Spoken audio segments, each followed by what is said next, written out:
ባሂ መምጣቱ ለኢትዮጵያ እግር ኳስ ፌዴሬሽን ፈትነን ያስገባል ነው እኔና ግርማቸው ነው። የኢትዮጵያ እግር ኳስ ፌዴሬሽንን በምን መልኩ ነው ለተቀላቀል ያሰብከውስ?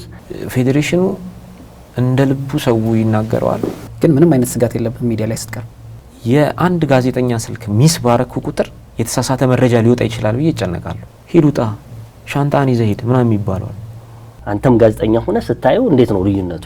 አገር ውስጥ እግር ኳስ ሰራ የሚባለው መሳደብ የሚመስለው እኔ ራሱ ያበላሽሁት ልጅ እኮ ይኖራል።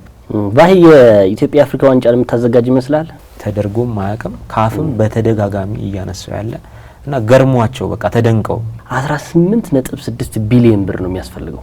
ጃይንት ስቴዲየም ነው። የኢትዮጵያ እግር ኳስ የናሽናሊቲ መጣፈንታን መናገር እኮ ይቻላል። ብዙዎች ከፌዴሬሽኑ የሚጠብቁ ከሆነ ከባድ ነው። አሁን እኮ ስለሜዳ ስናወራ እኮ ክለቦችም ፌዴሬሽኑን ብለም ያደርጋል። ካስቻለው ጋር ሲገፋፉ የነበረውን አጥቂ አይተዋል።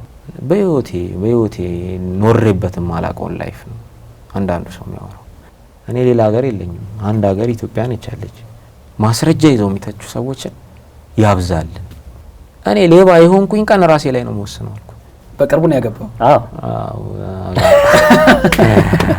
አቶ ኢሳያስ በቃ ፒውር ኢትዮጵያዊ ሰው ናቸው። ብዙ ጊዜ ራሱን አጋፍጦ ስለሚመጣ በአመት 14 ሚሊዮን ይከፈለዋል ነው የሚል ዜና አላያችሁ? ገመና የሚል ድራማ ነበረ የምታስታውሱ? እዛ ምን ላይ ነበር? እዛ ላይ ወለልፍ ይላል። የኔ አባት ሲወለድም ጀምሮ የስፖርት መምህር ሆኖ ነው የሚሰራውና እዚህ ስላደረስከኝ አመሰግናለሁ ማለት ፈልጋለሁ። ምክንያቱም ብዙ ዋጋ ከፍሎ ነው እዚህ የደረስኩትና